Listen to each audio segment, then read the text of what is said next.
Bismillahirrahmanirrahim. Assalamualaikum warahmatullahi wabarakatuh.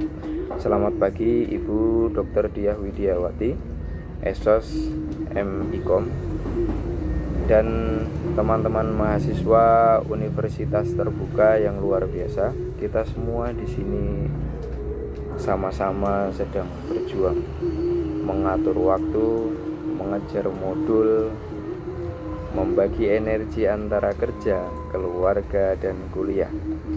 Kadang rasanya seperti maraton yang kadang nggak ada garis finishnya. Dan jujur, bagi saya di tengah semua ini kita butuh sesuatu yang bisa bikin kepala dingin, tetapi semangatnya tetap nyala. Bagi saya, penyelamat itu datang dari sesuatu yang sederhana, tetesan kopi panas yang langsung jatuh di atas es. Ya, saya di sini bicara tentang Japanese Ice Coffee, teman fokus andalan saya. Kenapa saya pilih metode ini?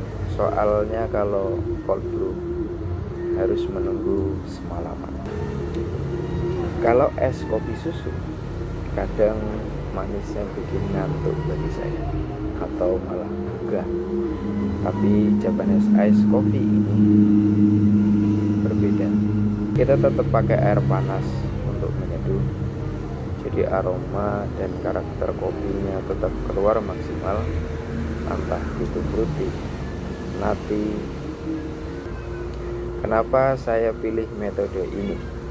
Soalnya kalau cold brew harus menunggu semalaman. Kalau es kopi susu kadang manisnya bikin saya ngantuk atau malah began. Tapi Japanese Ice Coffee ini berbeda.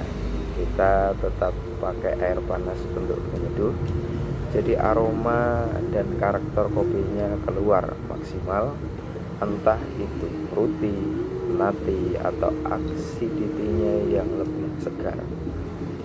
Terus begitu kopi panas kena es. Jadi kalau Japanese Ice Coffee ini kan biasanya membuatnya itu diguyur air panas, kemudian di bawahnya ada es. Rasanya langsung clean, fresh, dan bold banget.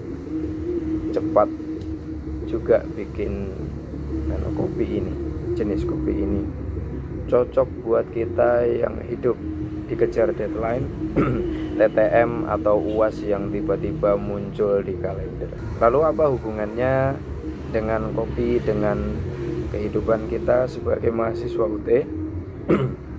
Kita tahu sendiri, kuliah di UT itu butuh kemandirian tingkat tinggi.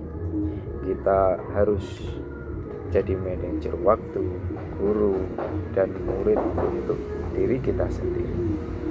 Dan semua itu butuh fokus yang bukan main-main. Secara ilmiah, kafein itu bekerja dengan memblokir adenosin, zat di otak kita yang bikin kita merasa capek.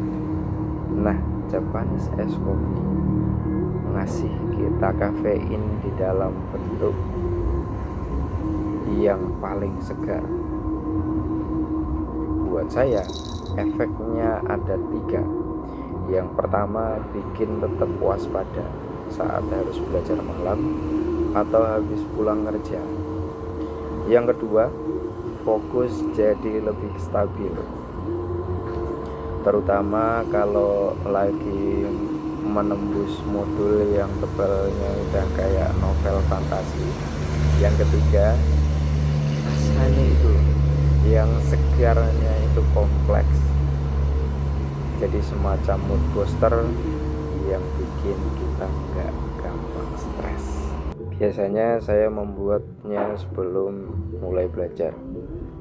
Tidak perlu alat yang mahal atau resep yang rumit, cukup kopi yang biasanya kita suka, atau favorit saya biasanya di Aceh Kayu, air panas, dan segelas es. Saya sarankan esnya 80 gram saja supaya nanti tidak watery. Dalam beberapa menit kita punya minuman yang bukan hanya enak, tetapi juga membantu kita bertahan dalam perjalanan akademik ini. Teman-teman, kuliah di UT adalah perjalanan panjang. Kita semua punya kesibukan yang berbeda, tapi satu hal yang sama, yaitu kita ingin menyelesaikan pendidikan ini dengan baik dan sempurna. Kalau sedikit ritual seperti Japanese Ice Coffee ini bisa membantu kita tetap fokus, kenapa tidak kita coba? Mari kita hadapi tugas dan modul dengan kepala yang tetap dingin, tetapi semangatnya terus menyala. Terima kasih, selamat berjuang, selamat belajar, dan semoga kita semua diberikan kelancaran dalam setiap langkah yang kita ambil. Assalamualaikum warahmatullahi wabarakatuh.